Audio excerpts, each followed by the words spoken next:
listings. The access is the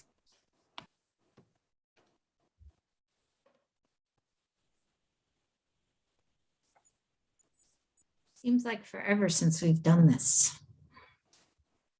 Have you missed us? Yeah.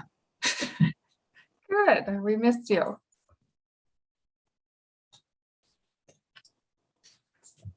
Get caught up in other things like everybody else, I'm sure. Yes. All right, we still have a couple of additional people that are expected to join.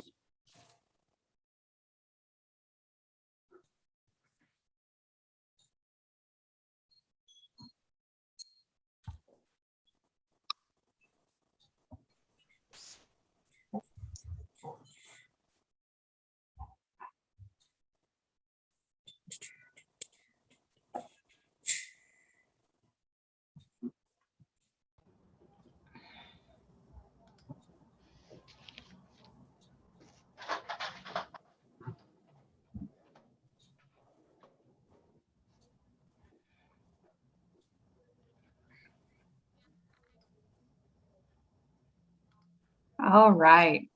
I think we have a number of people that'll continue to pop on to join us, but I wanted to thank you for attending the Citywide Advisory Committee for the Zoning Code Rewrite. It's been a while since we last spoke with you. Ultimately, for the month of September, we took the day off to listen to the mayor's State of the City address. And if you recall, the mayor spoke about housing, pathways, climate action, and she really focused on ways that our community and our partners could work together to not only protect and enhance the city of Boise as our city continues to grow, but to become better. And so this was inspiring and really spoke to our project team. And as we headed to module 2, we want to involve the community in those conversations regarding the zoning code rewrite. And to do that, we need the help of the Citywide Advisory Committee, as well as the community as a whole.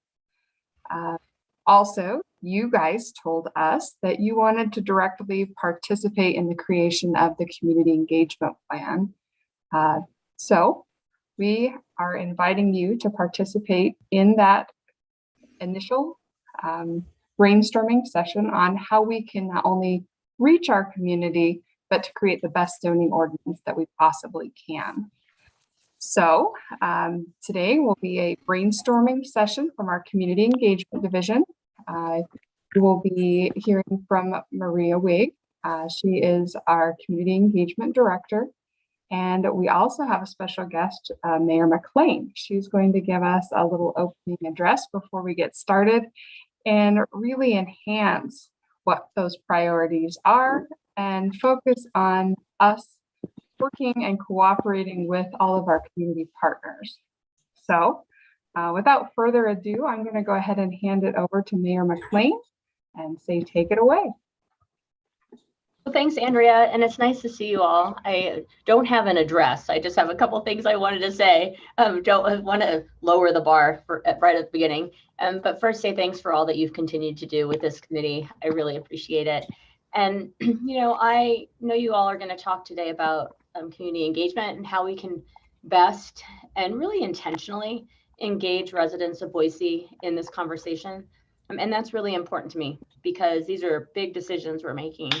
And I believe that for us to be able to accomplish what we know we need to accomplish, we need to do it with community and bringing folks alongside us as we do it. And the best way to make that possible is to intentionally engage our residents. And I'm glad to hear that many of you have said you wanted to be more engaged. And I want to just call out that I saw Marissa Keith at a Sycamore tour. Was it just last week or maybe 2 weeks ago? She and I both ended up at the same tour, and I was so glad to see Marissa there. I'm hearing from residents as they showed us, what their little neck of the woods here in Boise looked like, how it worked as a community, and the things that they hope to see.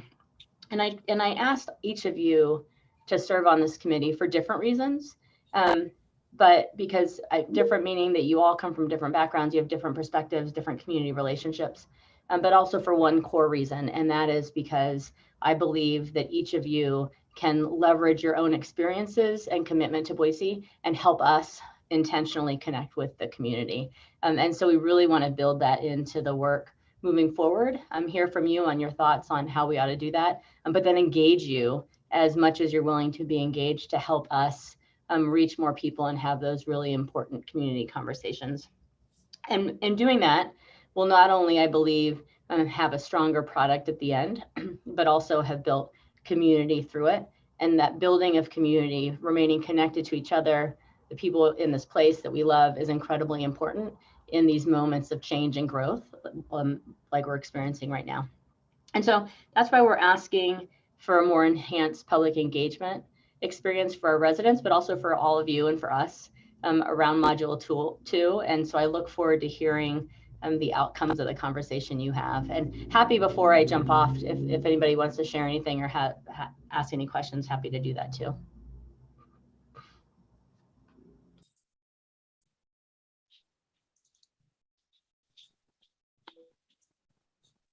Mayor Daniel Malarkey here. Thank you so much for your continued leadership on this issue. And again, I just want to report as a member of the committee. I think there's been a lot of, I think our interaction as a group has been an example of how, we can engage across our differences and I think, learn from each other and and hear each other, even though we don't always agree. And I guess part of and I think do so in a respectful way and hear each other out. And I think, move closer and find areas of agreement, but also probably identify areas where we may not converge. And so I'm just wondering how you think about, in a public, the nature of public decision making. It would be nice if we could reach a consensus, but, as a community, but we can't, or I think it's very hard. And particularly on these issues, because there really are differences between, there are constituents who really want, to allow for lots of new housing to be built, and other constituents who really say, I don't want that much change here. And those are legitimate points of view. And so I just wonder if you could reflect a little bit on how you think about that, because I guess I should say I worry sometimes that the people who are most likely to show up at meetings are the ones who feel most strongly about things, and they may not be those who actually, some of the beneficiaries are diffused and they may not have time and energy to show up. So I wonder if you could just reflect on that a bit. Yeah, Daniel, thanks for the question. And I'll start with the last part. And it is often the case that we see those that you're mobilized to engage when you're opposed to something more often than not. And what we want to do with this enhanced engagement is figure out how we best reach those that aren't necessarily as not mobilized, but energized to be mobilized because they think that the direction it's headed is right? I mean, we really need to hear all voices. So there's that. So it's on us to figure out how we solicit feedback, encourage engagement from those that feel as though that aren't threatened by believing that they're losing something as the reason for them to come to the table. But we have to hear from those people as well and understand what it is they're worried about losing, what it is they're worried about changing, to better understand the pulse of the community, and then also how we talk through the changes that are happening around us, are inevitable, and the steps that we believe we can best take to protect the community that we love, while making it possible for everyone to have their space here that wants to be here or that is here. And so that's it's on us to make sure that we're hearing from everyone. It's on us to acknowledge that folks, if they show up frustrated and fearful of change, are frustrated and fearful of change, and to talk through that some respectfully. And then I agree with you, Daniel, like we will never get to a point where everybody agrees with even around this committee, with the ultimate recommendations of the committee. It is better, I believe, to have engaged, to have listened, to have spoken up, to have explained why decisions are being made in reference to what was heard in disagreement, than to just do it quickly to not have gone through that exercise. And so when I think about things, even as a council member, I found myself many times working with folks who I disagreed with, but I did my best to first hear them, try to understand them, and then finally to explain the decision I was making or the steps I was taking, the why of that. And I believe that we all come to this, we have to like acknowledge and believe that everybody comes to it with the best of intentions, and that it is in that conversation between parties that we have the best chance of getting through these conflicts and moving forward. Thank you. And also on that, and then just as I think about it too, I mean, there are real needs and people don't want to see their communities change. But 20 years ago, we didn't we fought to not allow our community to change either. And it did. And now we're fighting for the community of today, right? So there's this continual, it's a give and take and evolution of the community. And we always end up finding ourselves, wanting to protect what we know today. Many of us having done the same thing 20 years ago. And so we know that our city's growing, that we need to find homes, space for homes, and that you can create rich community with different forms and different styles and people living closer together with reimagined open space, what have you. But what you can't replicate is that bond between people that can be improved upon or healed through conflict if there is an opportunity for people to engage in the problem solving. So, and so I don't want you to think that I believe even in that conversation or the engagement and problem solving that the conflict or the frustration will go away, but it's our best, it's important that we make our best steps in true intentional community engagement so that with the outcome that we arrive on, we're able to from there ensure that we still have that foundation of community that we can move forward together as our city continues to grow.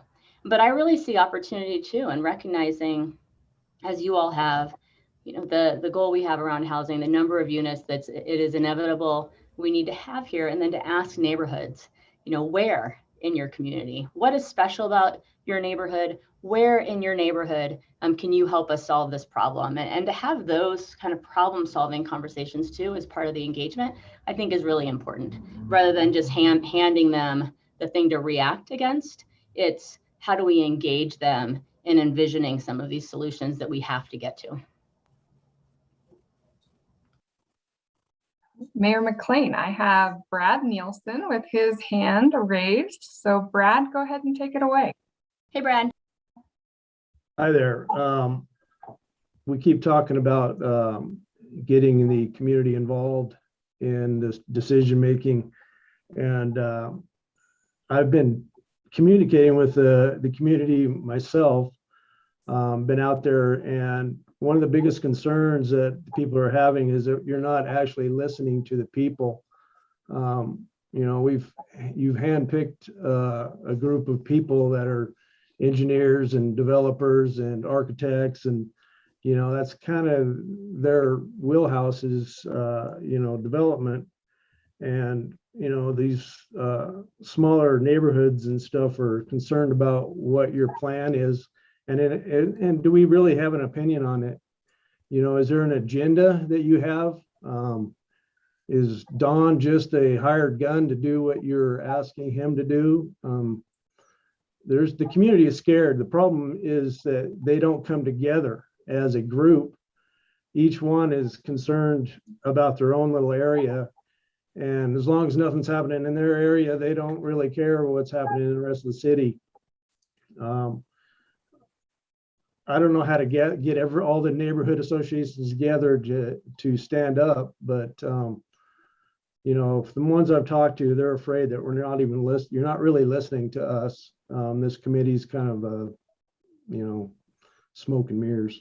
So, Brad, are you part of the committee? Am I part of the community? No, the committee. Oh, I'm part. Yeah. Yeah, and what's your background? I work for a structural engineering firm. Okay, and do you feel like the committee is smoke and mirrors? from what this upzoning thing that we're talking about and shoving houses in everywhere we can get them, yeah, I don't think you're listening to us. You're not listening to me anyway.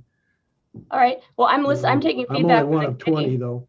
Right. So I'm taking feedback from the committee. I have no secret agenda in this. This was something the city, when we wrote our comprehensive plan in 2010, 2011, was it then, needed to undertake. And it was kicked down the road, kicked down the road, kicked down the road, kicked down the road. And so here we are. We're taking into account the comprehensive plan that was developed by so many residents with so much impact. And we're taking into account the needs of today, and that's what we want to hear from folks. And then finally, taking into account the thoughts of each of you around this committee as we move forward with the zoning code rewrite. And, you know, this committee is different than the original makeup, and that is by design. I wanted to make sure that it wasn't just a committee of experts. I appreciate, Brad, that you're an expert, but some of these folks that I can see in the room, you're all in many ways experts now. But I'm only an expert at when I living in picked you, Boise. you were experts at living and representing your community, being neighborhood leaders, all different pieces rather than just architects and engineers, which was the first version of the committee. And I wanted to do that so that we had a mix of diverse perspectives and voices, and so that we could start to do, now delayed because of COVID, what Maria is here to talk to you about today, which is a deeper, more intentional community engagement process so we can listen to folks. You're right, we haven't gotten out the way I would have wanted to. I have not wanted our staff or you to convene larger groups of people. It used to be that the neighborhood presidents would all get together on a regular basis, and you could go to a room and talk to all the neighborhood associations at once. And we believe that the timing and moving forward, we're almost at that point where we can do these things again. And that's what we're going to do with this now.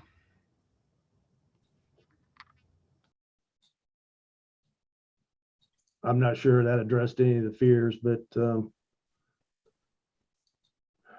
this isn't my wheelhouse, this whole zoning thing. So I'm trying to learn from the system, and it's hard to believe in it. I'm watching my city be destroyed, and I really don't know what to do about it.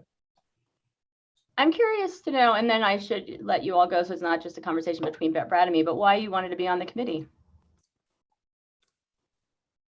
For this reason alone, I want to save Boise. I'm from Boise. I was born and raised here.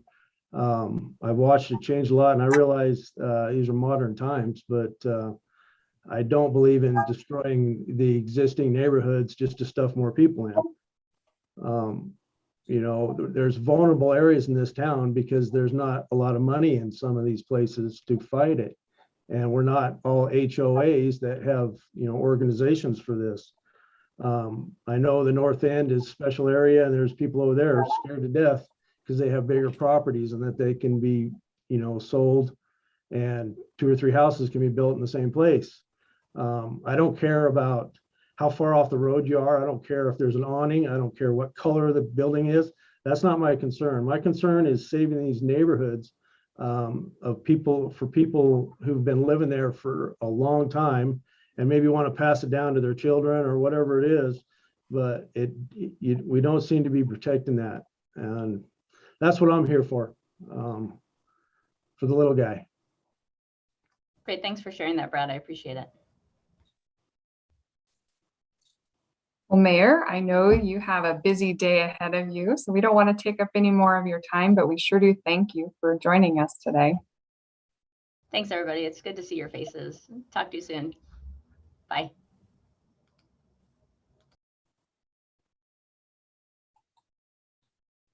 All right, and now I want to go ahead and introduce Maria Wig. She is with our Community Engagement Division, and she's going to kind of walk us through some really fun exercises and hear your thoughts on how we can engage our community and do better. Well, thank you, Andrea. First, Roberta, I think do you still have your hand raised? Did you have something you wanted to? I do, and I appreciate you calling on it now, because I wanted to tag on to some of the things that Brad said, and, you know, a little bit, because one of the things I like about the Zoom and about this group, as someone said earlier, I think it was Daniel, that, we do have a lot of different opinions. Some of us speak more in these meetings than others. I might be more inclined to speak in this one than some of the others, and I've responded in writing. But, when I applied for this group, I never thought I would be accepted, and here I am. So I feel like a pretty small cog in this wheel. But I think my voice, like Brad's voice, is important. And I don't know if he's still there. There he is. Okay. And Brad, when you speak about what's going on in the community, one of the things that's become brutally apparent to me and my neighbors and the different groups that I work with is there's a tremendous amount of misinformation or misunderstanding as to what zoning will and will not solve. And I hope that we could get into that discussion today. And the other thing, you speak about neighborhood associations and HOAs, and I just wanted to share here that I've lived here 21 years. I have never heard from my neighborhood association. And when I got involved in this group, I reached out to them specifically. And we could talk more about that offline, because that's been very frustrating to me, because I've sat in on the neighborhood association meetings and they don't listen to me. So I have great difficulty with this, and I hope that we could all rise above that and figure out how we work with our community and our neighbors. So thanks for your comments earlier. Thank you, Roberta, for that. Well, so first of all, I don't know that I've formally introduced myself to you. My name's Maria Wegg. I'm the director of the Office of Community Engagement. And I came to this work by way of the Engaging Everyone Transition Committee. Marissa and I served on that together. And at that time, I think we had heard that committee had heard loud and clear, Brad, what you were articulating about the community feeling not listened to. And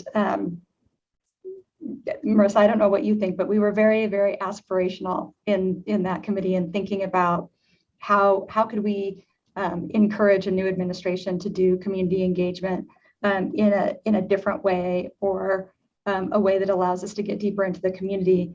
And then COVID hit, and it did a couple of things. One, it physically made it difficult to do a lot of the things that we had talked about doing.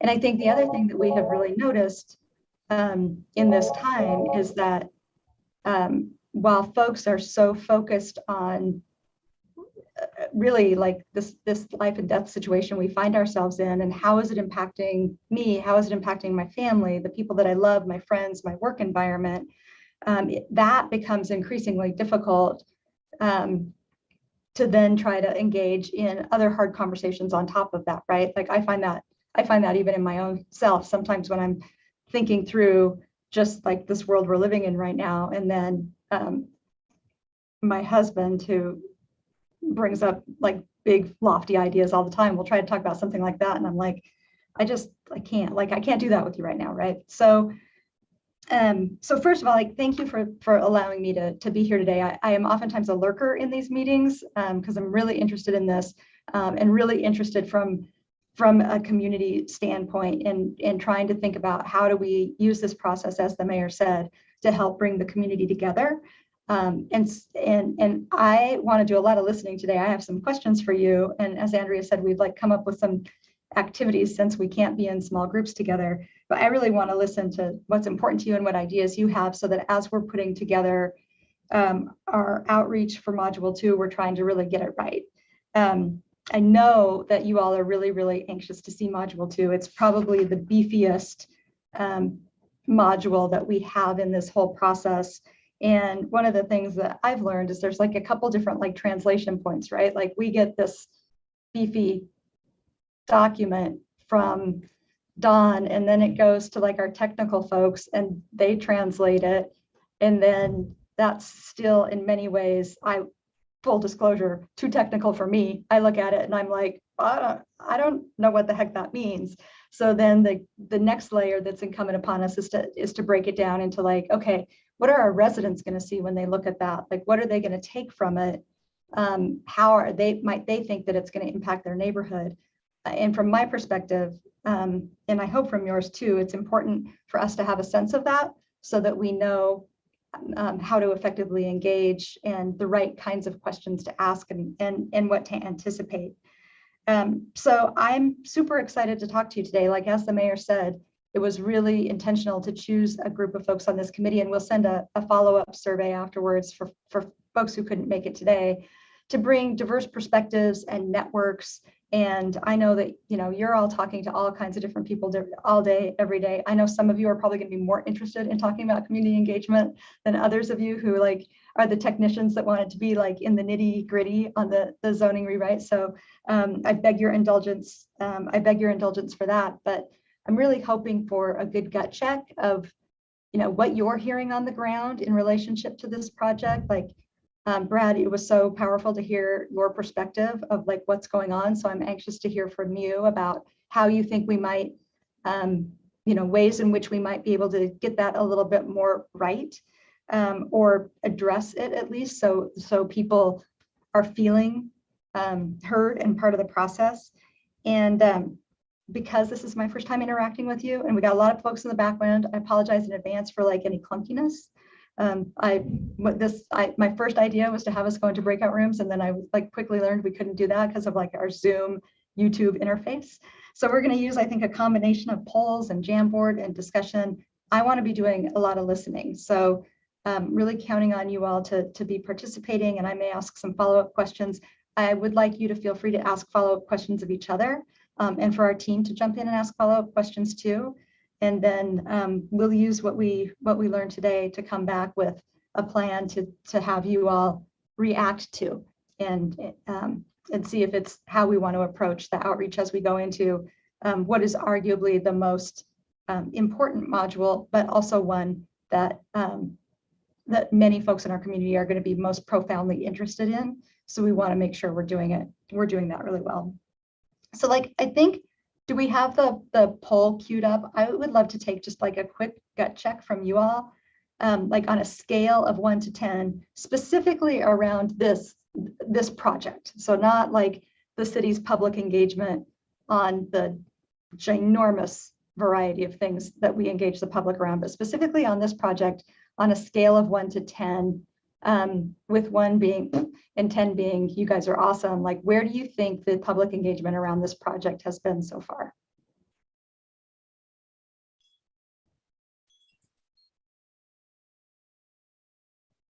It's also anonymous. It's not accepting an answer, Oh, weird. or at least it didn't for me. Nope. Yeah, I'm getting the same message. It says host and panelists can't vote. And you can't click on the number 1 through 10.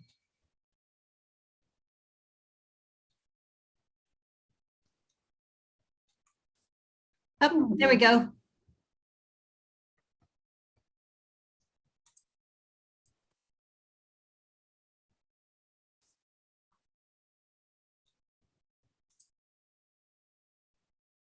All right, so a little bit all over the place. Is there anyone who would be willing to share why you chose the number that you chose, particularly if you're on the lower end or the higher end?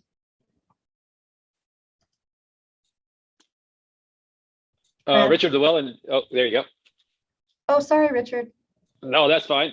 Somebody else is speaking. That's fine.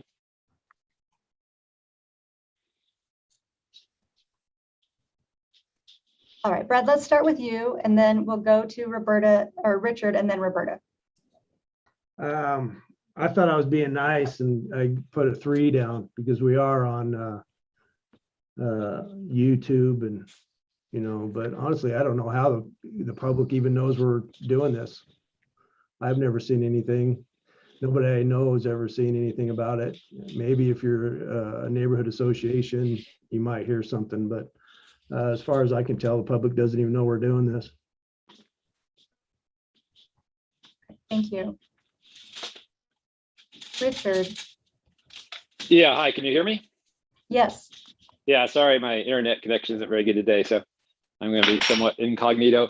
Yeah, I put down 3, and actually I think that's kind of fairly typical for most city issues. And of course, we haven't, gone that far yet. But I think, there just hasn't been that much outreach yet. Most people, are pretty clueless.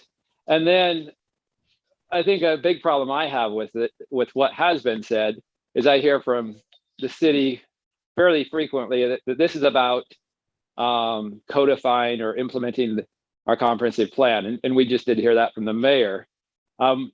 What I've seen of it, and I have expressed this, is it codifies and addresses a very small part of the comprehensive plan, at least so far.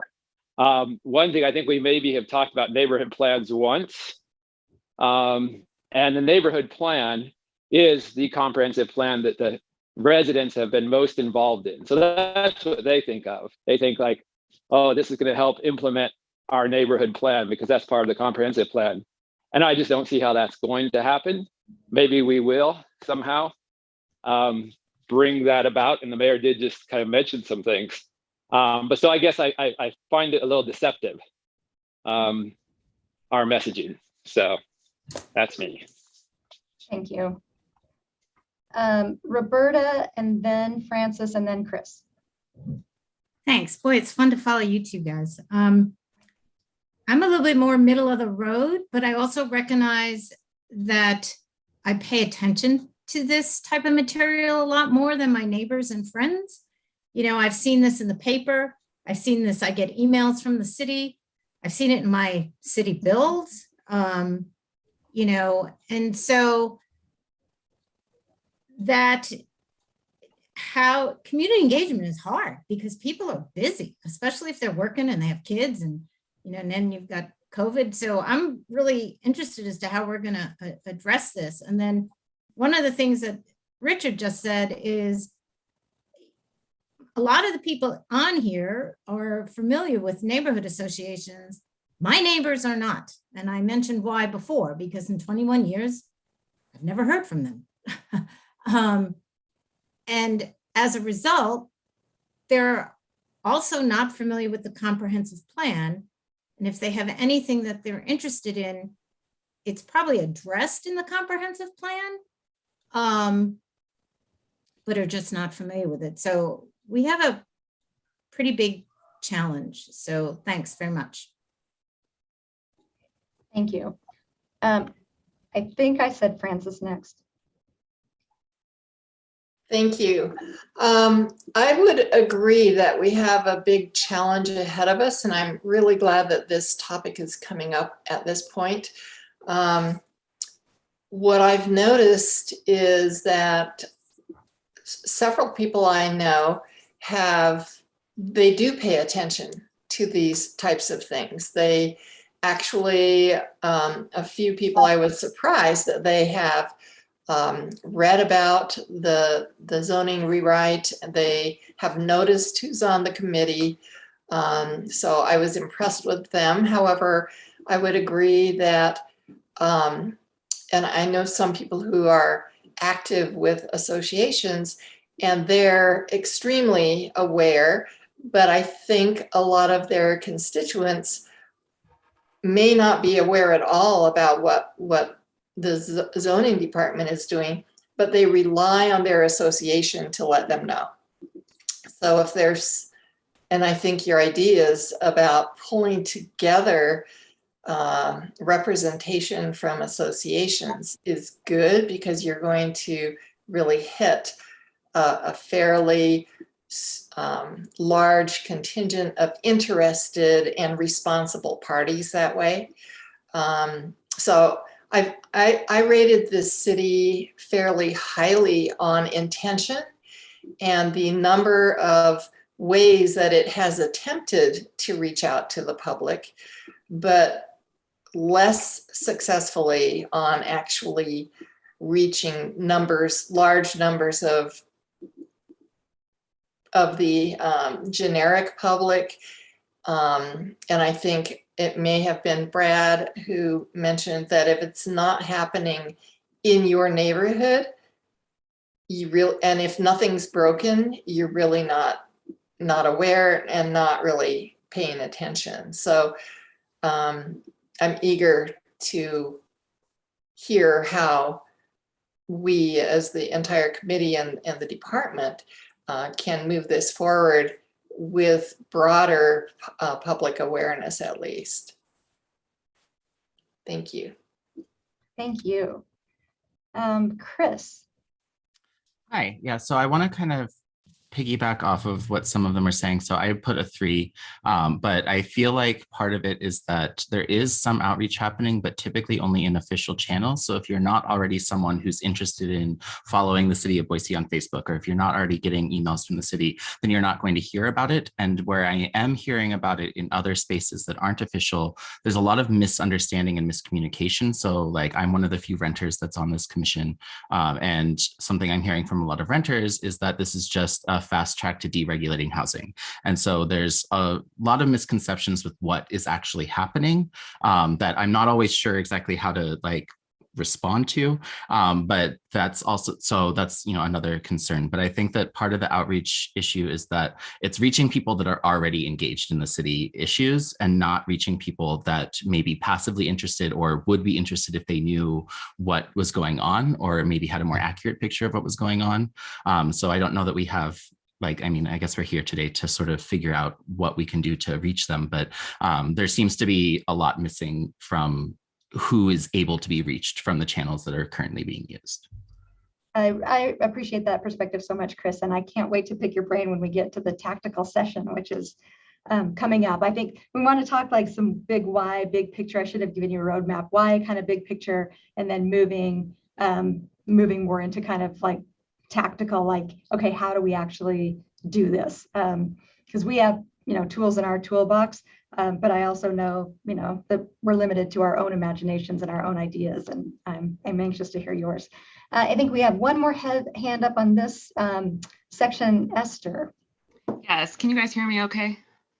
Sure can. Okay, so ironically, I scored the question a 3, and in large part because I have high expectations of community engagement. As someone who has done that in a work setting, but also in a volunteer setting for many years, maybe I should say over a decade. So when I look at what the city has done and what we as members of this committee have done by sharing, engaging friends, family, neighbors, I think we've done an okay job, but I think in talking to neighbors, you know, module 1 and the outreach done on the module 1, there's definitely room for improvement. But really, when I look at this process, and not just community engagement, but the whole rewrite of our zoning ordinances, is that I don't know if we're really looking at it through an equity lens. And so, you know, for folks who are not sure how equity is defined, for me, equity is when you provide individuals or communities the resources they need to have the same opportunities. And in this case, the example I can give you, and I might just add a little link in the chat to a Ford Foundation equality versus equity graphic that uses a bicycle. So with equality, you have 4 different people, a woman, a man, a child, and someone in a wheelchair. And when we talk about equality, we give each one of them the same bicycle. And what we know is giving 4 different people with unique situations the same thing, they're not going to get the same thing out of that. They're not provided with the same opportunity. But when we talk about equity and we're talking about, okay, well, let's give each one of these individuals a bicycle that fits. So that allows them the opportunity to participate in this process. And so I guess what I would encourage us all to do is, as we talk about this, as we think of ideas, think about the people who have not been part of this. You know, one population that I know has not been part of this, you know, folks that speak other languages as their primary language, right? So there are many, many opportunities for improvements. Thank you. Thank you. all super, super good. All really good feedback. We're taking very, very good notes as well. So if you see me like looking down, it's because I'm still like an old school, like pen and paper note taker. So when making sure I've got follow-up questions that are appropriate and writing down some key phrases. So let's go to the next question that I have. We're going to use Jamboard for, and I think we're using Jamboard for a lot to like gather information and help with note taking, and then to open it up for conversation to dive deeper into any of the concepts that we get. So again, the first ones are kind of broader questions just to get a sense of where we're at on the ground. I think many of you answered this question in your original feedback, but I'd like to dig a little bit deeper into it and try to hear from as many folks as possible. Like, how do you think the community is feeling about the project right now? So this question is less about the community engagement aspect of the project and more just about the fact that we are at a point where we need to codify our comprehensive plan. And to get everybody to the Jamboard, in the chat, Deanna Dupuy has put in a link. Go ahead and click on that link, and that's going to take you to the Jamboard to allow you to participate directly. Oh, and we should also say, if you have a lower level of comfort with Jamboard, which I sometimes do, you may write it in the chat.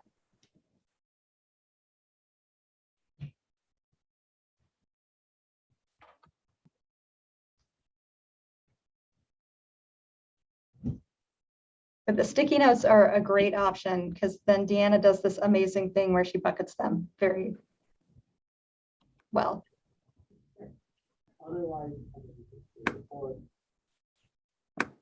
Passive, indifferent, or aware.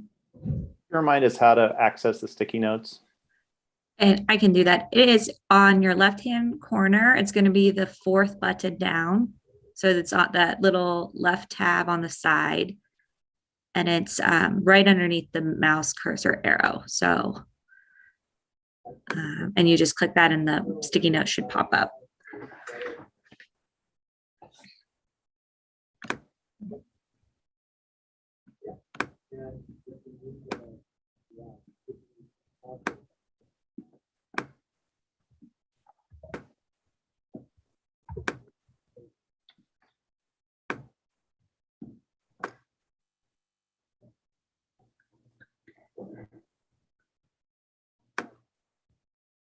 So all of this, confused, unsure, okay, distrustful, tells me we're having the exact right conversation at the exact right time. Well, maybe not the exact right time, but we're having the conversation at a good time.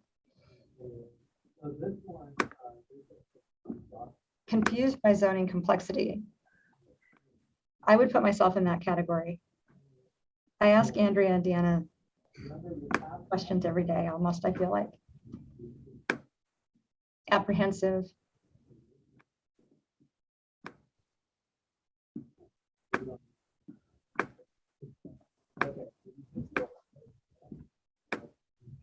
Can't seem to get a post-it to come out for me. I'm not being blocked. I would understand why. I can't get it either, so I'm just typing Deanna notes. You can also, if you guys want to pop stuff in the chat, one of our team can put it on a post-it for you. I'm a little curious, for folks that are saying unsure and confused, does that match confused about zoning purpose, confused about zoning complexity, or is it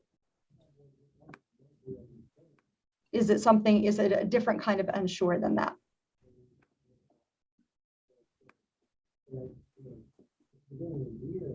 I'll try and answer that question, Maria. I think there's probably just a general misunderstanding of what we can and can't achieve with the zoning code. Obviously, the city has a lot of issues to solve, as any city does, but I think part of the confusion is just what can we fix with the zoning code. That's what I'm hearing. Okay, that's helpful. This is Marissa. I'm just hearing a lot. Most people in the general public have not ever looked at code. They maybe have never even heard of the comprehensive plan. And so then to expect them to be able to read something and understand how it might affect them in the future can be really difficult. And like even people that I know that have been kind of amateurs in this for a long time, like they still get confused by zoning. Yeah, that's fair.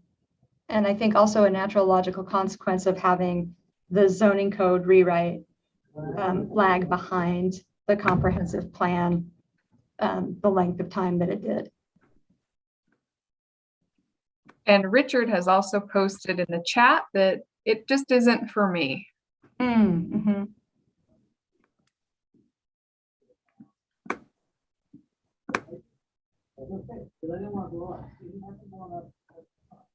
So I think this is a good continuum, right? From like not quite sure to aware, but it's apprehensive to like kind of full on frustrated. Roberta has chatted that people are unfamiliar with zoning and the code itself.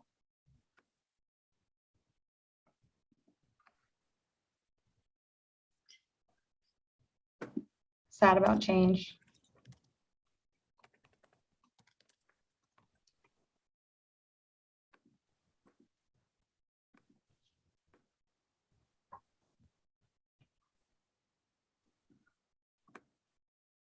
Roberta has also posted that people really want to know when it will be done and why it's taking so long.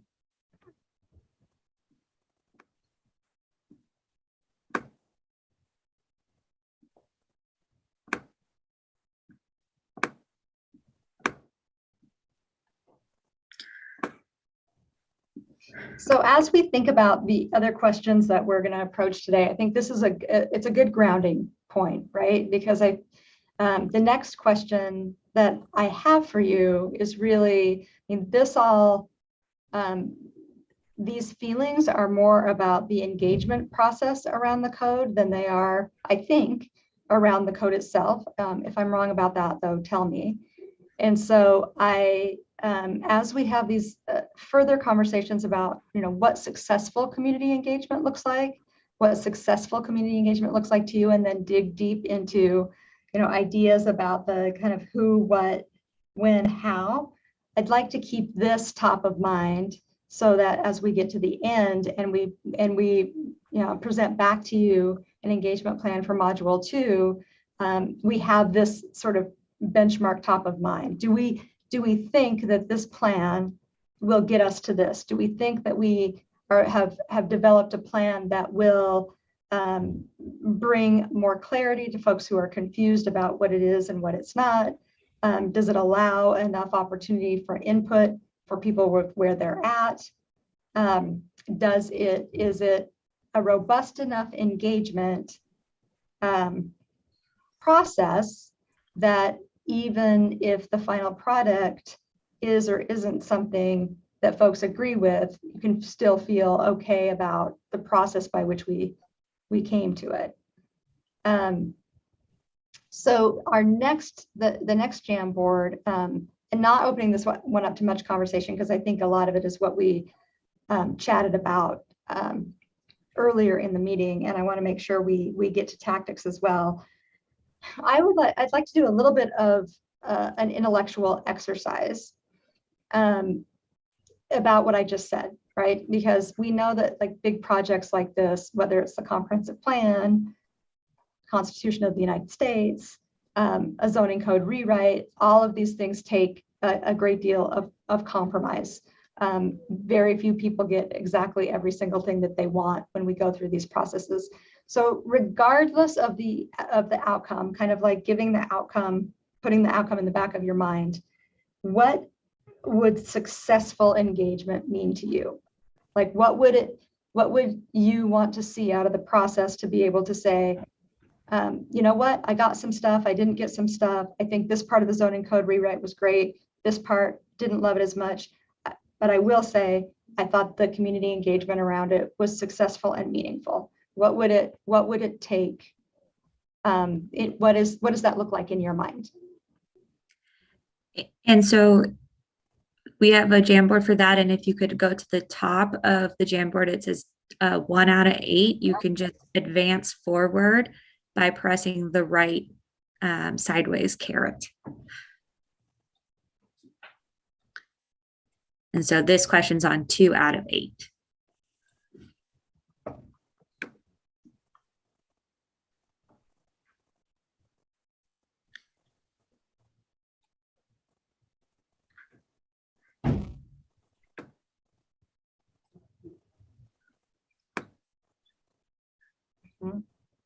And while everyone is working on that, I also want to talk a little bit about some of the chats that are occurring.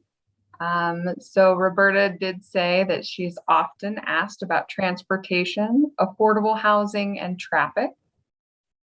Esther has posted a link for visualizing health equity. So it's an infographic that everybody can take a look at. And then Roberta has also followed up with zoning is just part of the puzzle of where the city is going in the future. Module 1, while it was foundational, didn't really address how it impacts me. And it's hard to see yourself in that process. Mm-hmm.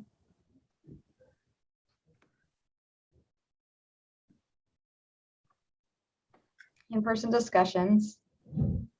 Oh, we're also ready to be back to our in-person.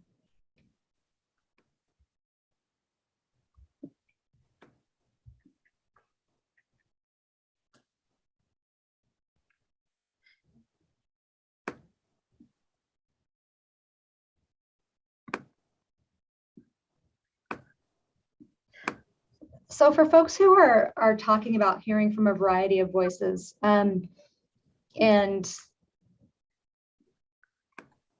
specifically that, because I feel like that's sort of an outcome, right? Some of these are like explicitly reaching out to groups that are underrepresented, underserved. I think that's something you can put in a plan.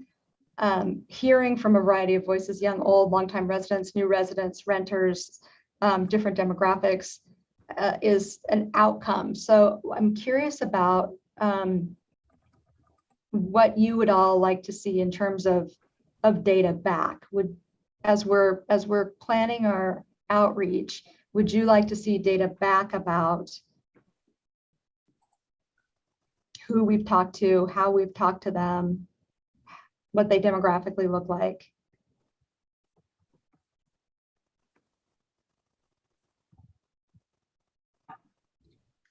Roberta has said engagement starts with awareness and making people aware of the process in a simple mode.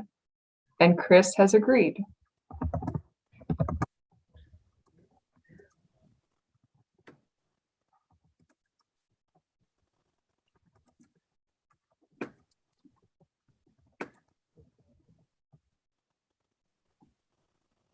Polling, the folks who show up at public meetings don't reflect the public. Staff, graphics, information. We also have Richard, who stated that fully successful engagement would let people know via several modes, languages and graphics, how the rewrite would alter the trajectory of the city change, both overall and in their neighborhood, although this is hard to do.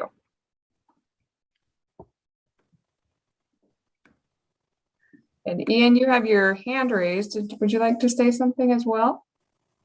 Sure. Back to Maria's question. I don't know if it was a question to be answered or not, but I do think it would be helpful to see some sort of demographic or statistics on who we're hearing back for. I mean, that can really be more of a judgment of how well we're getting across to people. You know, if we're only seeing from one group, then we know we need to improve and reach out to other groups. I think that would be helpful to see. Great.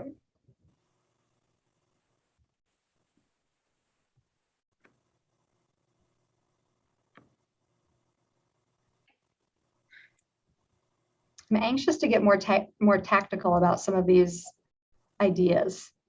So Maria, maybe I can respond to Dak. This sort of builds on, I think, what Richard's is a good point. And I put up there that, zoning is technocratic. And I think, part of what this has been good about this process is, we've all signed up to sit through a lot of meetings to try to understand all the details of this. Yep. But that's just not what most people are able to do.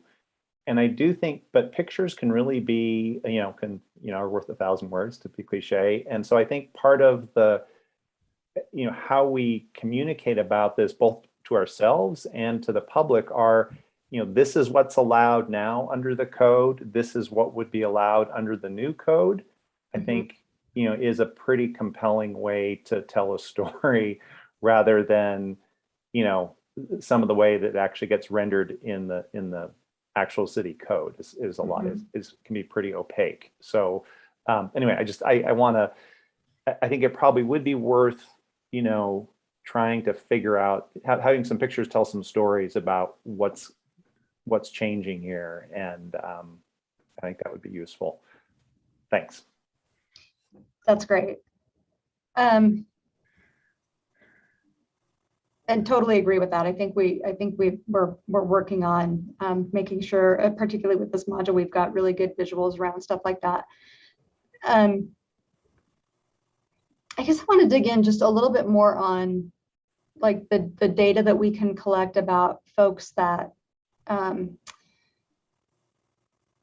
folks that we're getting feedback from. And we hear around every issue that we do engagement around, but specific to this issue, some folks have said you need to talk to the neighborhood associations more. Some folks have said the neighborhood associations are getting too much attention. Some folks have said, you're paying too much attention to the developers and the people who are, the stakeholders using the code. Some people say, oh, this is a bought and sold idea. You're talking to too many stakeholders, too many developers. And so I would love, thoughts that you all have or guidance from you all on what that, with this in mind, right, with something, because I think at the end of all of this, with the time and commitment that you've all put in, one, we need to have a really good zoning code that comes out of it. I think we'd also like for you all to feel really good about the time that you've spent doing this, and for the community to feel like the process was transparent, there were opportunities to participate. But I would love a little bit of guidance on what that ratio looks like. It can be a little bit difficult to navigate the two diametrically opposed opinions that come in terms of who's having the most impact on the process. We do have some extra comments as well. So Roberta said, really making sure that data needs to be very simple. She's looked at the BPS dashboard as a neighborhood watch chair, and that's really difficult to navigate. She has passed those comments on to BPD. As far as tactical ideas, she's recommended infographics. And how can the committee members be more involved in the engagement process as non-government representatives? We're citizens, not employees. If we go down this path, we need guidance and a balance of perceptions. So then we have Ian, who has followed up saying that graphics can be a really quick way to get across information for it to become effective. And Byron has said, this is a very good question, Roberta. I'm certainly willing to meet with people who are earnestly interested in learning more about the zoning and this process. And then as far as a timing perspective goes, we may need to move on to the next item. I think the next item, and we can leave it up to everyone, is is a 5-minute break. Do folks want a 5-minute break or to continue? I've got no skin in that game. How's everyone feeling? Frances has said she's comfortable continuing. I'm getting a couple of head nods from our committee members. Great. We will continue on because I want to dig into some of this in a more you guys are already kind of like, I think, anticipating the next questions because I see a lot of answering and like moving into some of the tactics. One of the things I'm really curious about, and we can use Jamboard for this, but I also am hoping to like hear some voices during this conversation. So there's a couple of different pieces as we put an engagement plan together. One is who are we talking to? How are we talking? What avenues for input? One of the challenging pieces is, and I think one of the stickies that I saw, I think spoke to it, which is that is so technocratic, right? That sometimes it can be hard to get much more than general feelings about it. But you as a committee, I know, are one, grappling with the actual rewrite itself and want to make sure that that you're hearing from the community as well.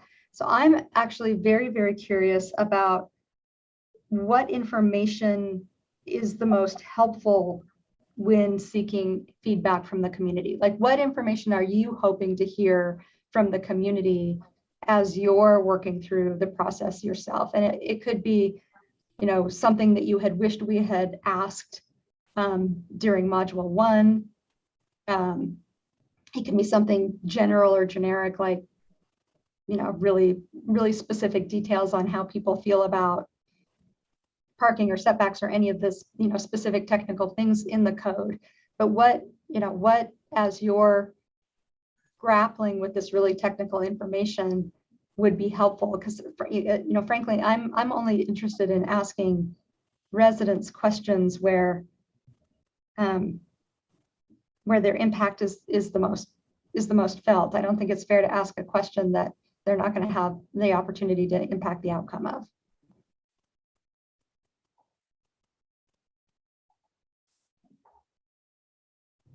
And just a reminder to everyone, now we're on slide 3 out of 8 if you want to enter in the Jamboard.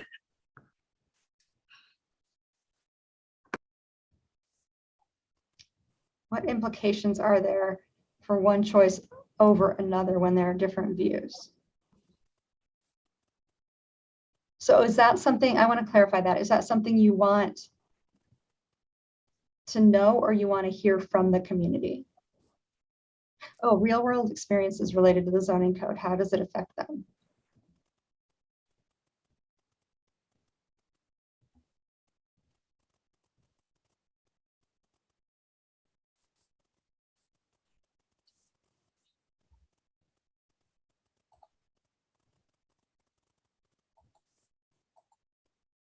Is it something to know to be able to pass on to the community?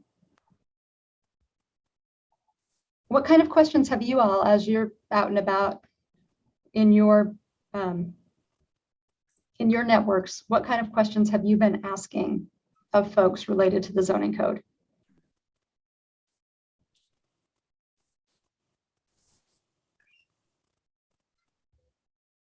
Richard has noted that this does beg the question as to how input will be used, and even larger, what is the purpose of engagement?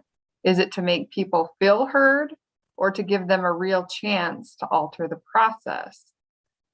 Francis and Chris have both agreed and thought that was a great question. Richard, I have just one kind of clarifying question back to you. A chance to alter the process or the outcome? I see those as two different things. The process is the process by which we actually like work through coming up with a new code, and then the outcome would be the code itself. Yeah, and I guess I primarily mean the outcome. Okay. But it could be either. I was thinking outcome more. But yes, it could be both though. You could understand how if people were giving you input that the process wasn't working, you might want to take that. And of course I'll leave it at that. Okay. And the other question that I have for you, and this is actually a very real question, because I think this is something that you run into like both at a like kind of macro level when we're talking about things like the zoning code, and it's things that you run into at a like micro level when you're trying to figure out maybe what to have for dinner one night, is this tension between feeling heard and impacting the outcome. In other words, do you think it's possible for people to feel heard and yet have things in the outcome that may not be things that they agree with? Yes, but I think it's really important in that case for there to be a very explicit and demonstrable way in which their input was taken into account. So, what many of us feel, and this is not just with the city of Boise, but it's kind of with any large institution that does these kinds of engagements, there is a tendency to feel that decisions are more or less made ahead of time, and then there's kind of as an afterthought an engagement process to make people feel heard, right? More as a public relations than to really get local knowledge, to really get ideas, to really have to allow people to really alter the output. So I think that yes, one can feel heard and still not get what you want. We all grew up, and if our parents were good, we probably felt that way. Sometimes we learn to feel that way. But I do think it's a challenge, and I think especially with institutions and big institutions like cities, that's hard. So yes, I'll leave it at that. Okay. No, I think that's fair. One of the reasons I think in asking this question too, what information would be most helpful when seeking feedback from the community, actually speaks to, Richard, to I think your point. And I want to actually also let Andrea continue to read what's in the chat, which is, we know that there's a lot of information in module 2. So one of the things I think we're going to have to think about or decide is like, what are all the pieces that could be weighed in on, and what do we report out? And if there are some things that are, maybe not up for negotiation, I don't know. Do we simply not ask those questions?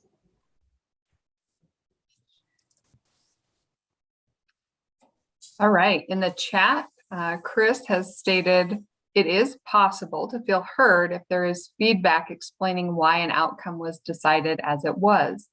Many people that he has spoken with feel like the community engagement process is just a way to placate the community and make the city look like they care when they're already planning to do the things they're going to do anyway. Roberta has noted that people tend to live in their own neighborhood bubble, and as a result may not see opportunities as well as challenges in other parts of the city. Which really brings the thought to my head is, when we engage, is there a way for us to seek input for citywide or larger scale improvements, rather than that's just not something that I would like to have next door to me? So be thinking about that. Roberta has also said the challenges and opportunities and other parts of our own bubbles need to be shared. And then Frances has her hand raised, as well as Esther. So Frances, go ahead. Thank you. This just harkens back to, what we touched on earlier, but I feel that it comes up, but isn't really adequately addressed. That, we stepped onto a moving train and it was already going somewhere. And Mayor McLean mentioned the comprehensive plan was done a long time ago. And really this is the, one of the steps in implementing it.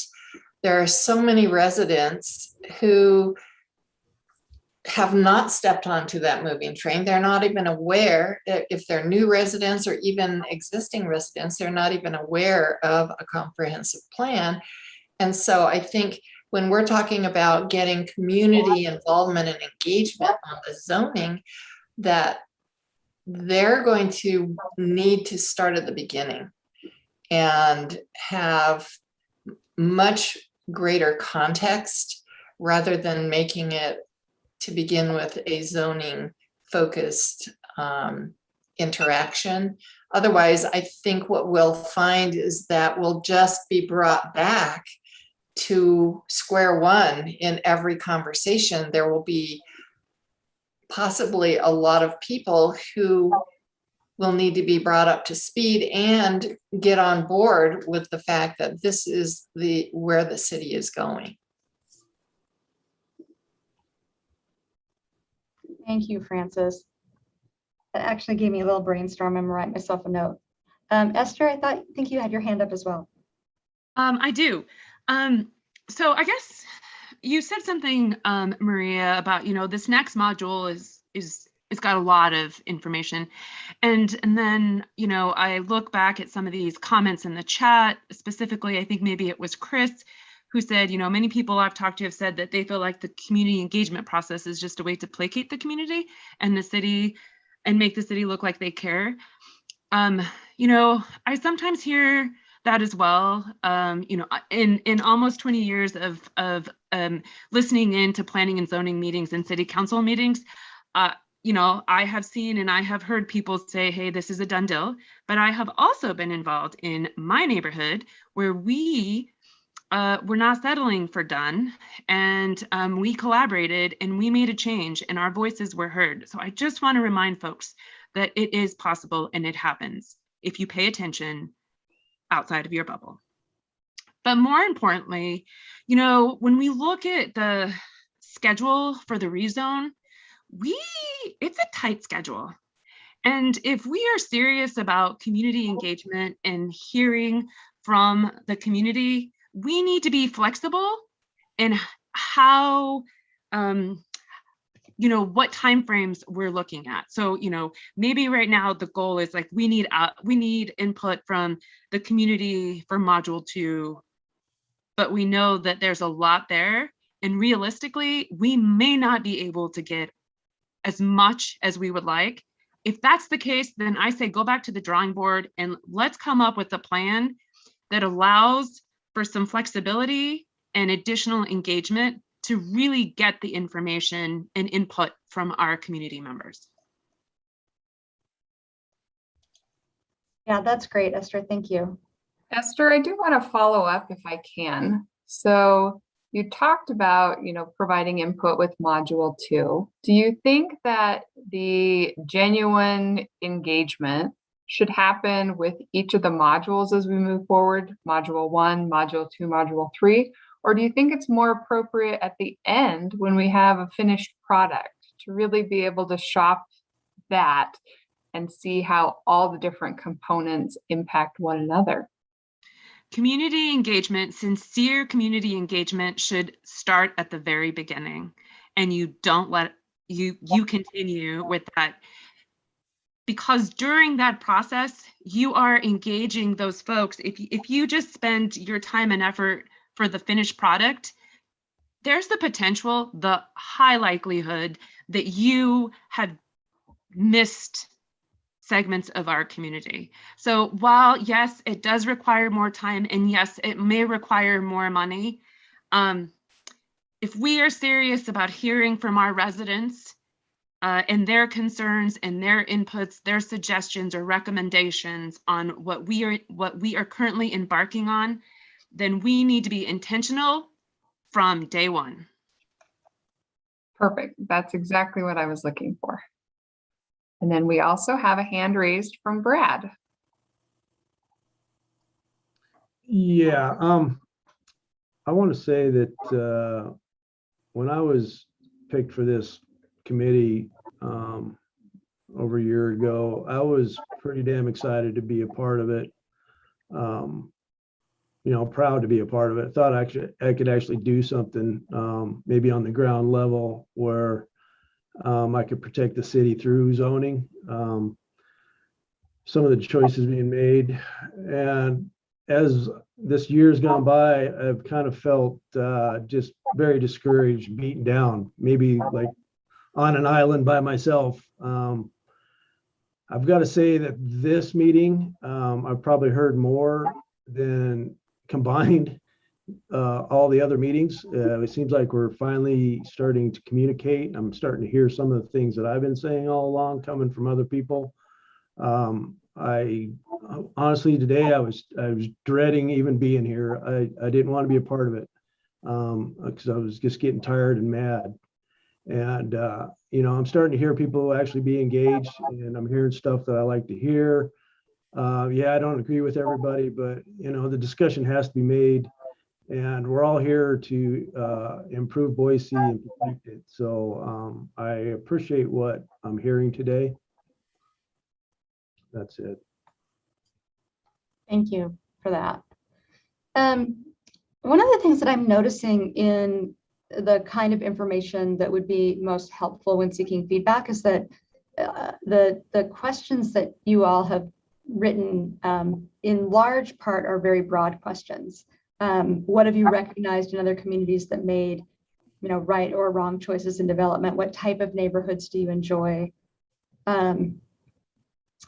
What kind of city do you want to see Boise become in the coming years? Like some of those are really like broad, are really broad questions, and which, and this is where I will be way out over my skis because my understanding between the difference of a comprehensive plan and a zoning code is nascent at best. But I'm thinking through, you know, the fact that we went through this Blueprint Boise Comprehensive Plan project 10 years ago. A lot of folks have forgotten what that process was look like, or knew the community didn't do it. Now we have a zoning code that is intended to codify that comprehensive plan. I am really curious though, as you were thinking through what kind of information would be most helpful, is there agreement that like broader information is more useful to you all than you know, something specific like you know, I'm just going to make it up, like we want to know if people prefer 5-story buildings to 6-story buildings, or a 20-foot setback versus a 22-foot setback, something like that, right? So like, what is that? Again, thinking about ratios and the way that we're asking questions and getting information from folks is like sort of the ratio of like the big picture kinds of questions, and how members of our community are feeling about those big picture kind of questions. Is that, do you feel like if we ask questions like that, that gives you a big enough overall vision of how the community is feeling to be able to make decisions about the specifics within a zoning code? Or would you like us to also think about how to get very specific information about discrete pieces of the modules? Yep. So we have 2 hands. So let's start with Roberta and then follow up with Ian. The concern I would have with specifics is it doesn't seem in our discussions in the past that specifics are appropriate for every area of the city. Mm-hmm. So, and that's one of the things. I mean, module 1, I know, laid the foundation, but what we're discussing here is what I've been waiting for. However, if I've been waiting for it, and if others have been waiting for it, how do we explain the importance of the foundational pieces of module 1? And I'll just use a local neighborhood example. You know, in module 1, we talk about architecture and style and so on and so forth. And we had some houses go up around the corner from me that all my neighbors were upset about, but they were within the parameters of zoning. So it's sort of a combination, is you need to provide an umbrella of what we're hoping, or not you, we need to provide an umbrella of what the outcome is, and that the outcome may be different in each area of the city. And how people, you know, when somebody responds, are they responding for their little neck of the world, or are they responding for the entire city? And maybe they're responding as both. And how do we make people feel that's true, or, you know, feel that they're being heard. Mhm. Thank you. And Ian? Yeah, that's a very valid point, Roberta. How do you tailor the questions or make them broad enough to be applicable to everybody in their own specific areas?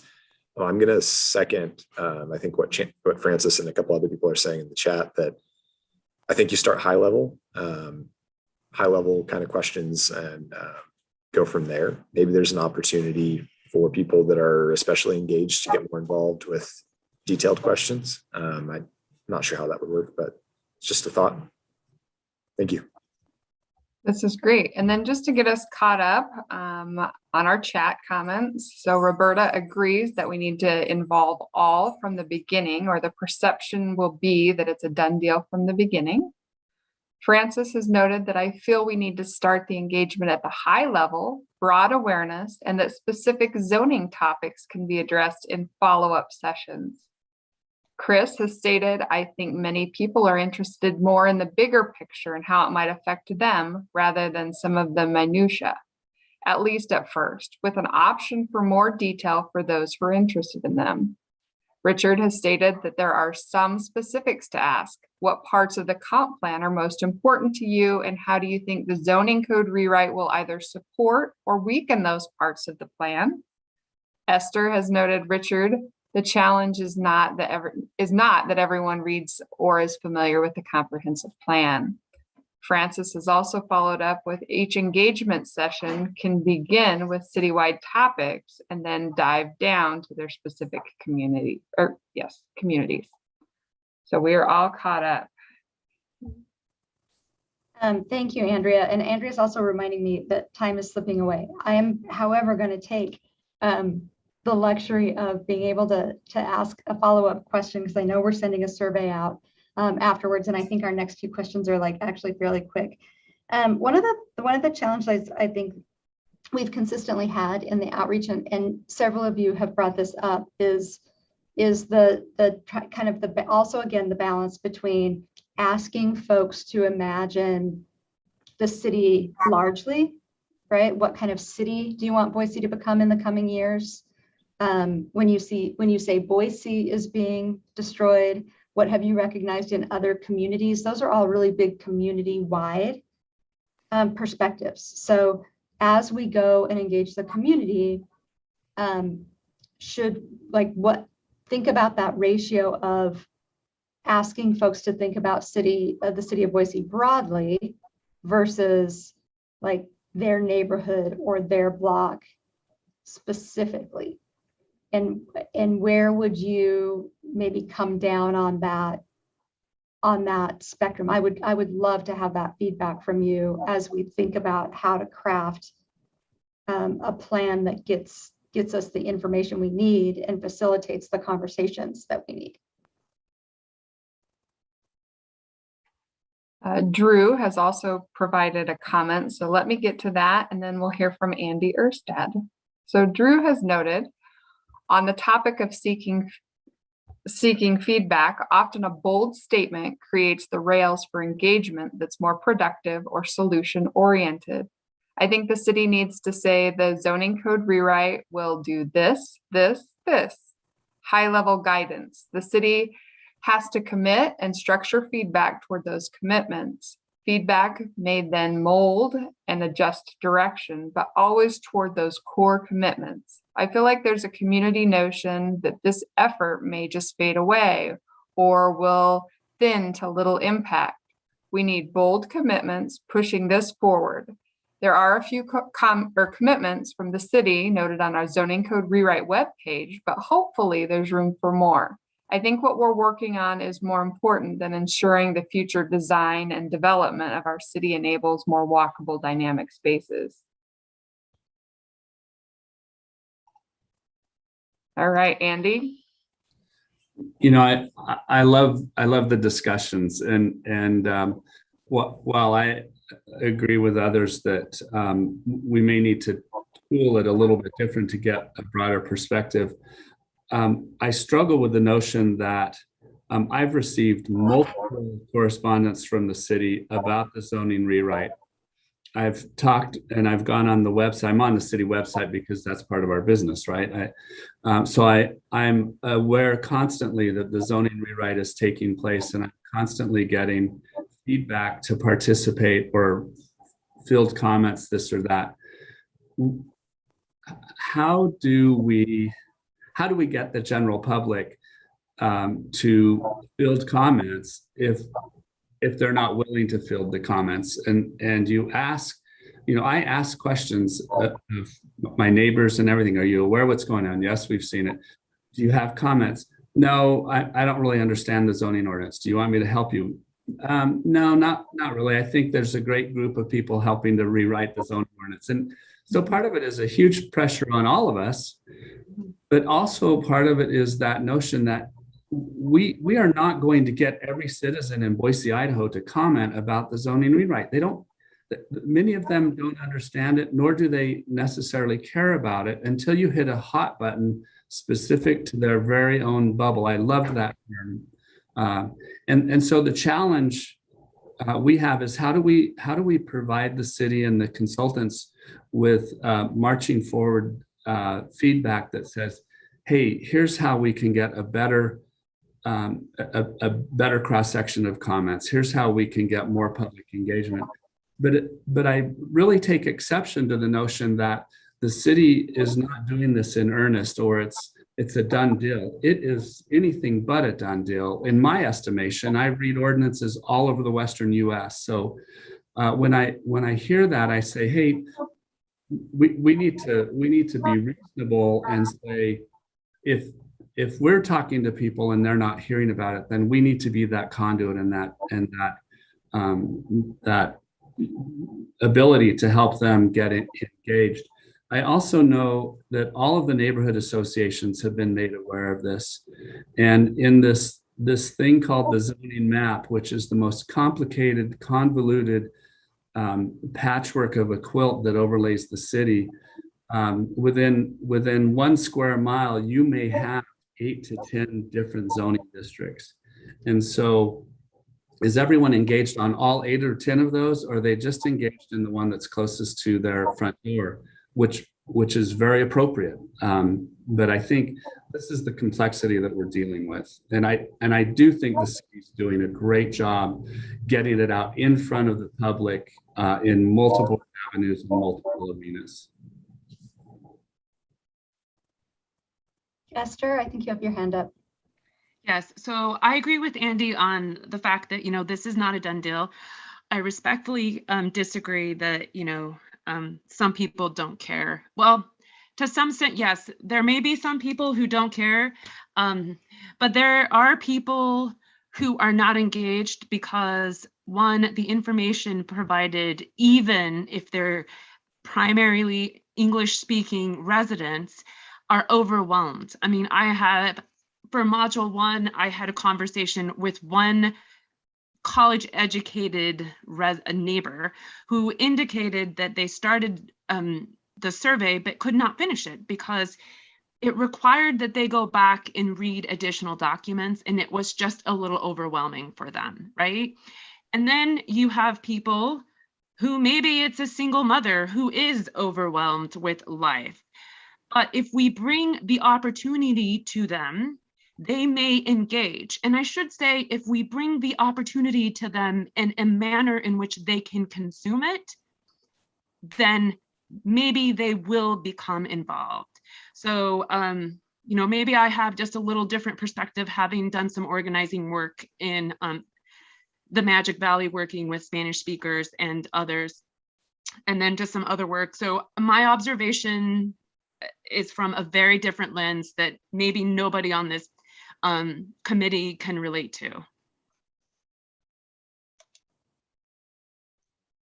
Thank you for that, Esther.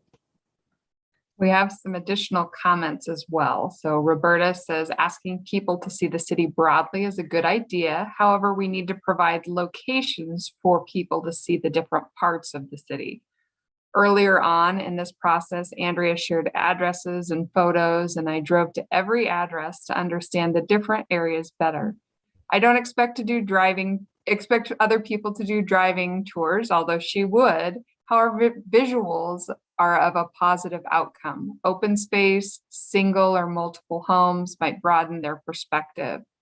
Byron has said, good points, Drew. I'm wondering if the form-based elements of the code would be easier for people to understand since they offer visual examples, diagrams, and plans. Perhaps key elements of the code could be distilled into visually based elements. And then we also have Francis saying, I agree with Roberta that visuals, especially photos of positive outcomes and solutions, will be essential to include in our engagement. And then Marissa has stated that maybe we should find some people who are not engaged and ask what support information they need to get involved or how they would like to be approached on these things. And Roberta has given Marissa an agreement. Whew. This is a really good. I'm so grateful to you all for sharing so much information. I'm absorbing a lot and learning a lot, and we'll have a ton to reflect on. All right, our next questions are real specific, and I want you to be as specific as possible. So the next question, which I think is probably, if you navigate to slide 4 out of 8, would be, who are you most interested in hearing from? Who have we not heard from yet? So please don't just put stakeholders, right? Or something broad like that, like as specific as possible, the stakeholder group or demographic. I would love a little bit deeper dive on marginalized communities, like as specific as possible. And this is just like pure information mining on my part, so that we can think through this and make sure that we're developing a plan that gets to the information you all are hoping to hear.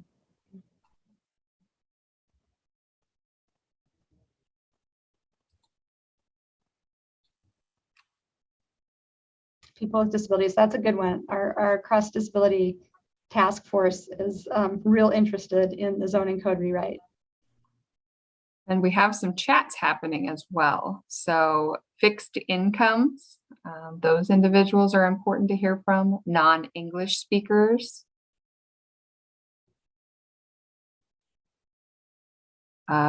Richard has said older residents, especially those living in older homes or manufactured homes, those in areas of the city that the city has deemed areas of change due to the low built value to the land value ratio. What does on the sticky that says young professionals, can you all help me define young? I am now at a point in my life where I am incapable of defining that term.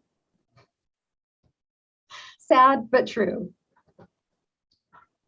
I'm curious to know if I fall in the young category.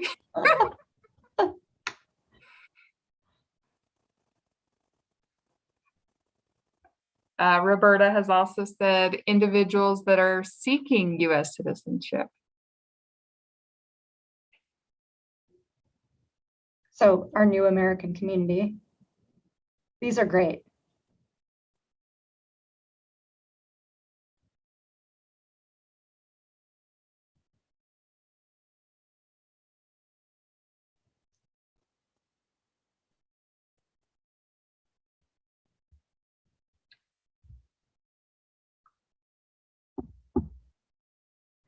How long, a question for longtime residents. And again, I'm just trying to get real specific here. What qualifies a person as a longtime resident? Do they have to have lived here for 5 years, 10 years, 20 years, 50 years? Maria, that was my question. I don't know how to answer that. I just wanted to get both sides of the coin. I feel like asking new residents why they like Boise, why they moved here, and then asking longtime residents what they like would kind of it'd be interesting to see the overlap of those characteristics and Yeah. how they might be the same or different. I'm also thinking a little bit down the road in terms of being able to report back to you all and make sure that we're like, one, we're agreeing with things. The one thing I have found about the term community engagement, it's real broad and people have lots of definitions, and same with these kinds of things. So would love any guidance you all have about, how do we determine what is new and what is long time and what is midterm? So Roberta has offered some guidance as far as age. So young varies. I often relate the concept of young to those starting out in careers or second careers who may have limited incomes.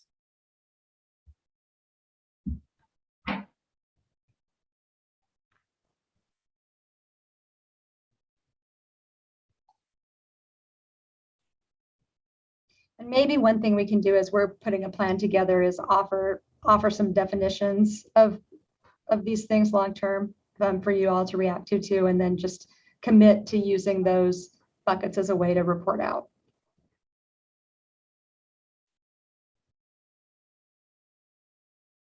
Cool.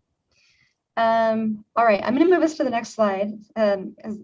As Andrea is doing an excellent job keeping me on track. So the next slide, if you navigate to 5 out of 8, is where I really want to mine your creativity. We are always looking for new ways to reach folks, and I think a big part of the conversation today has been about, that I think we're really aware that I think we do a pretty good job at our official channels. We are consistently looking for ways to reach beyond those to folks that, for whatever reason, those are not the best or most appropriate channels. So no idea is too big, too small, too weird, right? Too audacious. I throw it up there. I'd rather have it open to the most aspirational idea of tactics or activities.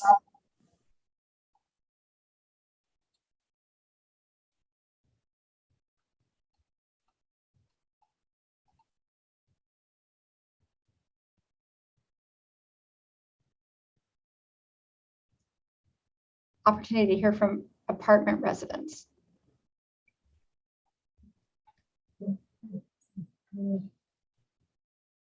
I'd like to dig into that one just a little bit more. Yeah. Is there a way that we can connect with the rental community? Are you recommending that we visit different complexes? Is there maybe a professional association that you might direct us to?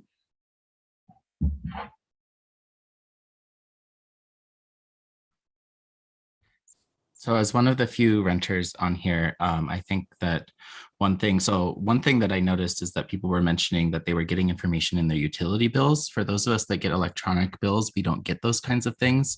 And so we're not getting access to that. But also, I think reaching out to sort of renter groups, so like Boise Renters United and other groups that are sort of created around being a renter might be a way to sort of directly reach out rather than sort of relying on neighborhoods specifically. I don't think property management companies care enough to give information to renters, but sort of finding where they're talking about things and reaching out to them in those spaces so that they feel like they're being directly addressed. That helps. Thank you. Chris, one of the things I've been wondering about is if, and actually think that we'll be bringing in, hopefully, knock on whatever, bringing an intern on board to help gather up some of the information. But one of the things I've been wondering is if like some of the larger multifamily rental spaces in town would allow us to maybe, put a flyer up with a QR code to our surveys. Less likely, I think, to host a listening session or something like that. But wondering if that could be an effective way to reach out to folks that are harder to get. So anybody who has experience trying to reach out to folks in that way, I'd love to hear from. All right, I have some comments here. So Ian has provided us some direction. New residents are less than 5 years. Longtime residents are greater than 10 years. Roberta has said, are there any partnerships, specifically housing partnerships, that can be engaged with during the zoning process, so we can consider housing alternatives as options in the zoning process? She also states, ask young, this time high school age students, to communicate what they hope to see for their future of the city of Boise. Property management companies may be able to relay information to renters. Richard has also said it's very difficult to communicate to apartment complexes. Our neighborhood association has been trespassed when we have flyered them about meetings. So that's really good information to know. We do have Andy with his hand up, followed by Esther. So one of the comments that I love about this, but I think we need more clarification, is the diversity and the dynamic of the rental pool is part of the biggest challenge in this community. And what we're seeing with the influx and the growth is that rentals that used to be considered of workforce housing and affordable have now been taken off the market and converted to VRBOs or Airbnbs. And the new rentals units that have been built are anything but affordable. And I think about that with my entire staff of young professionals. And I say, you know, we're in downtown Boise. I say, would you move into the Gibson? And they say, no, I'd have to give up 2 of my paychecks a month just to get there. Now, you know, so as we look at the type of information, I think it's going to be important is that diversity of the rental pool.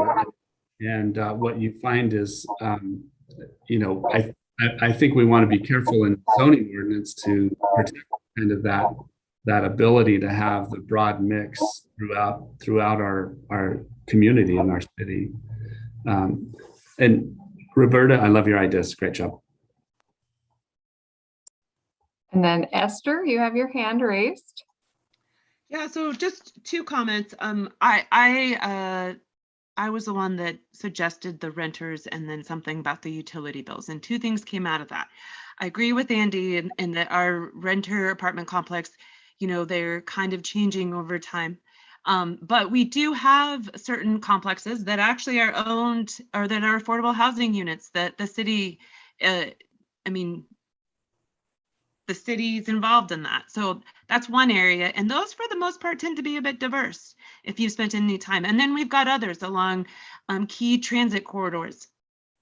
So, you know, when I wrote that, I was thinking, when I'm looking at this, I have to be honest with you, a lot of the times when I'm looking at these types of things, I'm looking at them through the lens of people of color, right?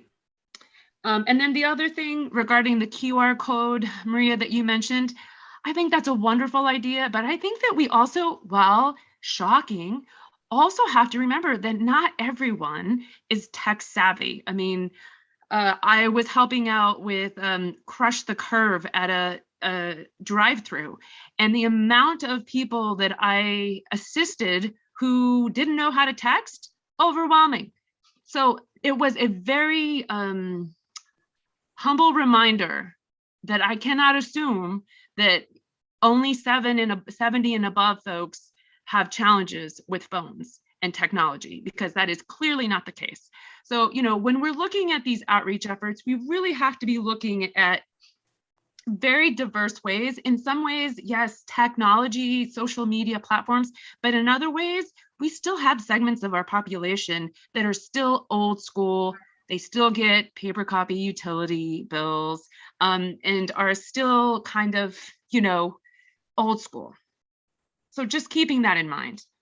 That's a really, really good reminder, Esther. I think it's going to be incumbent upon us to try to find a wide swath of different tactics that also include many different kinds of entry points, right, for folks but still allow us to gather the information.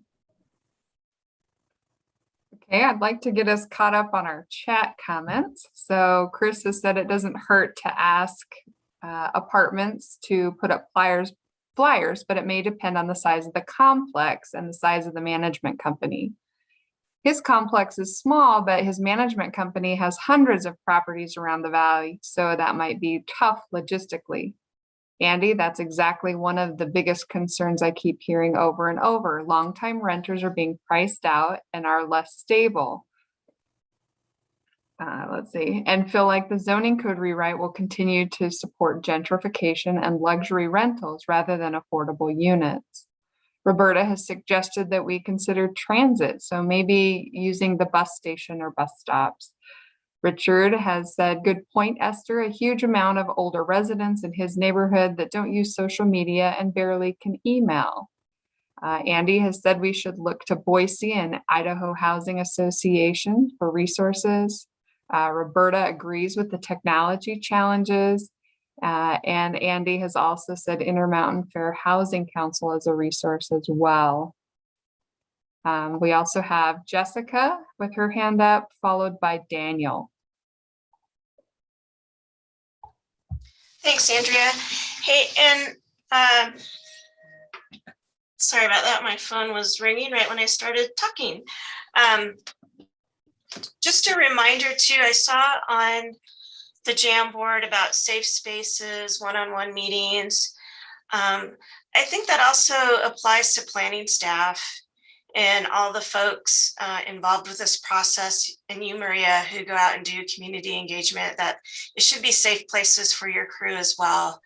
I observed a neighborhood meeting at a park earlier this year on YouTube and was horrified how the neighbors were very verbally aggressive with our planning staff and a little bit threatening. And I would have been scared if I was presenting at that meeting. I know I hear stories from planning staff, not this particular group, but some other planners that they're getting verbal threats and whatnot. It's just, as everyone knows, it's a scary time and a lot of anger for whatever reason. And we want you guys to be safe too as you go out and do your public engagement. So thank you. Thank you, Jessica. I know we really appreciate that. It's an interesting time out there right now, and folks that are doing community engagement, and even a lot of our frontline folks who are just doing the day-to-day job of running the city, are experiencing interactions that they've not experienced before. So very much appreciate that. Daniel. Yeah, I just want to very much second that sentiment about these being hard times. I mean, I think just people's emotions, people are emotional and behaving badly, and we've seen it across the political spectrum, and I'm sorry that it lands, and you got to keep yourself safe.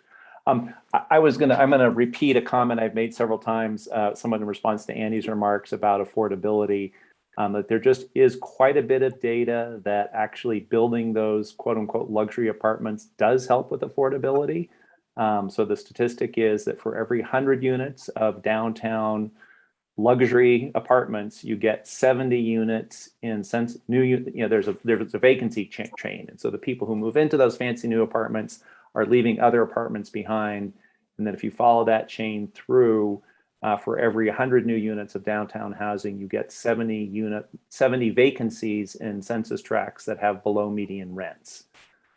So which isn't to say that I'm very much a support an affordability agenda, but I think part of that agenda is allowing, limiting the construction of new apartments does not serve that goal. And I think there's sort of a similar argument about Airbnb, which I can throw data at you if you want, but I just want to kind of hold that there is a position which economists like me believe and think we have data to support, which is if you allow more units to be built, then that actually does affect the other parts of the housing stock become more affordable. Just got to keep bringing that back. Thank you. Thank you. So I think I have hit my time limit that I've been allocated. So I'm going to ask one more question and just ask folks to put it in the chat before I turn turn it over to Andrea for next steps. But what I would really love to know is if you would like to be involved in future engagement plans and opportunities, like, put your name in the chat and then maybe also indicate the kind of stuff that you would be willing to do. And you can also just do that in the follow-up survey that we have. But I would love the opportunity to work with you all and include you on our further community engagement around this project. And again, I'll turn it over to Andrea, but thank you so much. It's been a real honor and so helpful to hear from all of you on this, and looking forward to working with you further. Yes, this has been a really, really great session. As Maria has asked, hey, would you like to be involved as we move forward? So just an example of how you could be involved is we have Hillary Vaughn on our committee. She is a member of the ULI, or the Urban Land Institute. And next Thursday, her and I will be doing a joint presentation as a lunch and learn to that Urban Land Institute group. And so if you're interested in some type of panel, that could be very helpful. We could certainly do that. So just for a follow-up too, we'd like to let you know that, as always, I'll go ahead and send out minutes of the meeting. So I'll capture all of these thoughts and get them sent out to you. And we'll also follow up with a survey, just as we've done in the past as well. So that's going to give you the opportunity, if you've missed something or you didn't think of something, or you have an epiphany overnight, you can include that to get your information to us.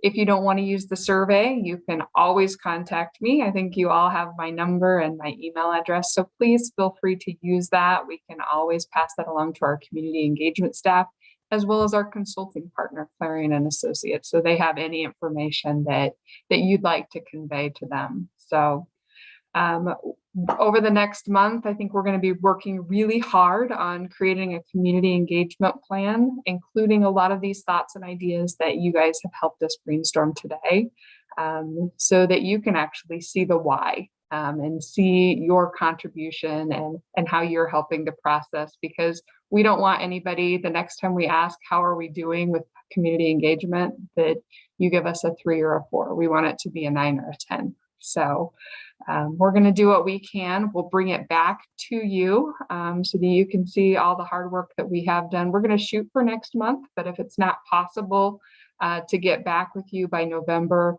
you most certainly will be notified by December, so that we can actually start that communication effort with module 2, so that we're continuing that engagement throughout the entire process, each module as well as the entire project. So we do have one attendee. I don't know if he is wanting to speak or offer any communications in regard to what he's heard.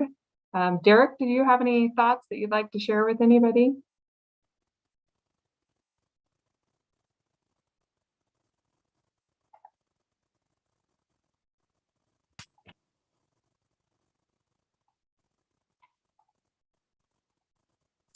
I think he's on mute, Andrea, and he might be trying to talk.